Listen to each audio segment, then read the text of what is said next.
আমার বক্তব্যের শুরুতে আমি স্মরণ করছি সেই সকল মর্দে মুমিনদেরকে যারা নিজেদেরকে গুলির মুখে বুক পেতে দিয়ে এভাবে হাত উঁচু করে আপনাদের স্বাধীনতাকে এনে দিয়েছে, বুকটাকে ঝাঁঝরা করে দিয়ে যারা আজকে মৃত্যুর ওপারে চলে গেছেন তাদের গভীর শ্রদ্ধার সাথে স্মরণ করছি। আল্লাহ রাব্বুল আলামিন তাদের সকলকে শহীদ হিসেবে কবুল করে নিন। সবাই বলি আমিন। আমিন। ৩১,৬০০ মানুষ যারা পঙ্গু জীবন যাপন করছে, কেউ হাত হারিয়েছে, কেউ পা হারিয়েছে, কেউ চোখ হারিয়েছে, এমনি করে বিভিন্ন অঙ্গ প্রত্যঙ্গ হারিয়ে তারা আজকে পঙ্গু জীবন যাপন করছে। যারা ছিল ওই পরিবারের একমাত্র উপার্জনক্ষম ব্যক্তি, তাদেরকে আল্লাহ রাব্বুল আলামিন গাজী হিসেবে কবুল করে নিন। সবাই বলি আমিন। আগামীতে যদি জামাত ইসলামী সরকার গঠন করে তাহলে জামাত ইসলামীর পক্ষ থেকে ওই পরিবারগুলোকে মুক্তিযোদ্ধাদের পাশাপাশি আমরাও তাদেরকে ভাতার ব্যবস্থা করবো ইনশাআল্লাহ। আমি যে মাটিতে দাঁড়িয়েছি এই মাটিতে শুয়ে আছেন আল্লামা দেলাওয়ার হুসাইন সাঈদী। পিরোজপুরের এই দুর্ভেদ্য দুর্জয় ঘাঁটি, এটা ইসলামের দুর্জয় এবং দুর্ভেদ্য ঘাঁটি, ঠিক কিনা?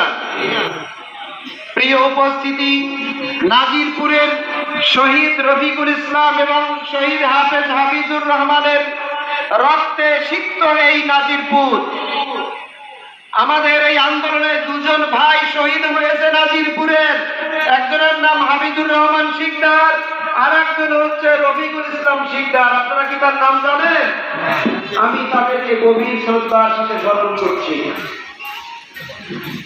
প্রিয় উপস্থিতি, আমাদের দেশে 3 প্রকারের স্লোগান চালু আছে।